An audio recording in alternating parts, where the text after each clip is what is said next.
Well, folks, this is interesting.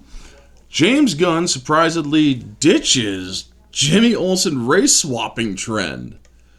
Casts Skylar Gisondo as redheaded reporter in Superman Legacy.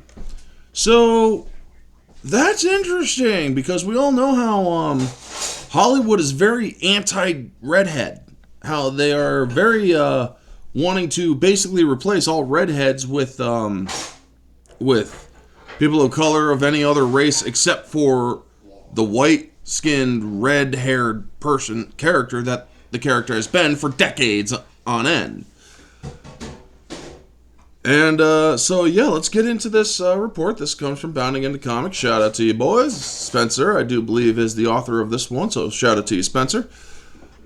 So, credit where credit is due. In breaking from Hollywood's recent trend of race-swapping the intrepid photojournalist for all of his adapted appearances, DC studio head James Gunn has officially selected actor Skylar Gisondo as his choice for the role of Jimmy Olsen in his new DC universe.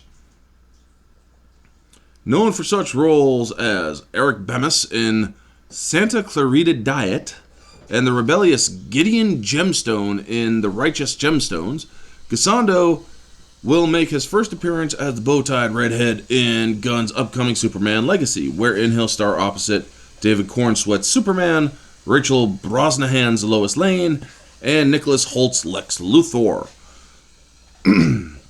So it looks like their cast is coming along pretty well. Thanks to his role as one of the Daily Planet's most trusted talents, it is likely Olsen's job will also lead him to come into direct contact with the film's other confirmed metahumans, including Isabella Merced's Hawkgirl, Eddie Gathegi's Mr. Terrific, Nathan Fillion's Guy Gardner, Anthony Kerrigan's Metamorpho, and Maria Gabriela Di Faria's incarnation of the Engineer. What a name. Maria Gabriela Di Faria. Further, as announced alongside Gisondo's casting, Portuguese supermodel and Victoria's Secret angel Sarah Sampio will also make an appearance in Metropolis as Luthor's seductive assistant, Eve Tessmacher. Oh my god, every time I read that name, folks, I'm reminded of the Christopher Reeves Superman movies. Miss Tessmacher! But yeah, oh wow.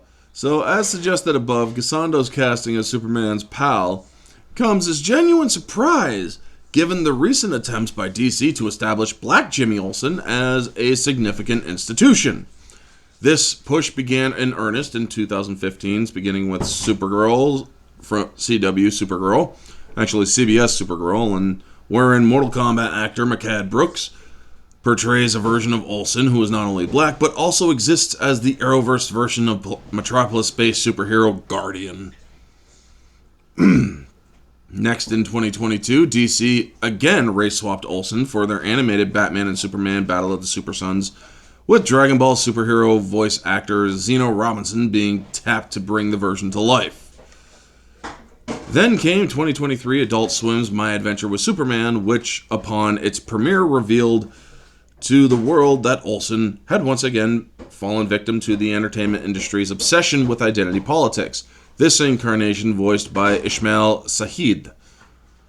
And while in that same time, comic book accurate depictions of Olsen have appeared in such non-comic book productions as the animated Superman Red Son and The Death of Superman, Reign of the Supermen films, the Young Justice animated series, and even Zack Snyder's Batman vs. Superman, Dawn of Justice, and even Young Justice.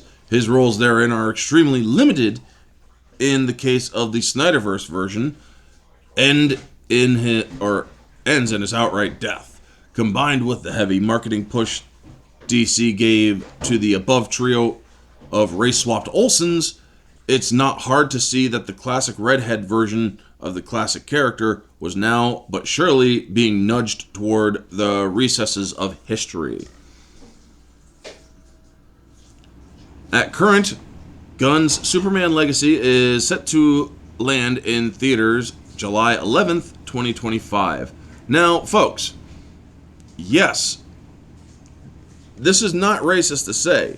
DC and Hollywood and them have been doing a lot of race swapping, taking away white people simply because there's not enough black people in movies and whatnot. Most of the time, they have done like 30, or it's people with red hair that they have being race swapped into people of color. That, I'm sorry to say, but that is kind of racist.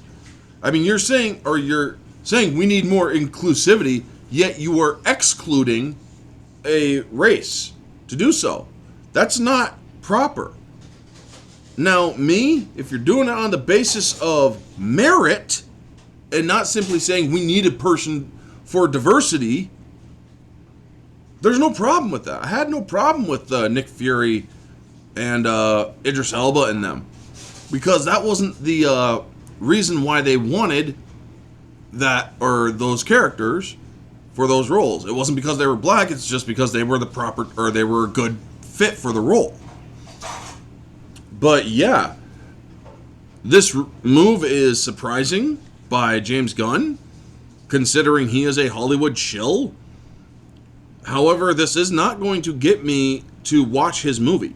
I am still very much against James Gunn as a person. James Gunn hosted pedophile-themed parties, made sexualized jokes about wanting to touch little kids.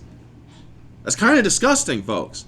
So yeah, just because he is breaking away from the trend of identity politics for this one instance does not mean I am going to support his film. I'm skipping his film because I do not support somebody who has a sexual fetish for little kids. It's not happening. Anyway, folks, that is going to be the video. I just wanted to bring you up to date on this. It's an interesting development. However, it's not enough to get me to go to the theater to see this film. But yeah, it's a step in the right direction. It's just a very twisted mind decided to take a step in the right direction. So it's kind of weird. But anyway, that's the video. You all know the drill. Like, comment, subscribe, share, all that jazz. Let me know your thoughts, folks. This has been Orange Hat Reviews. Stay humble.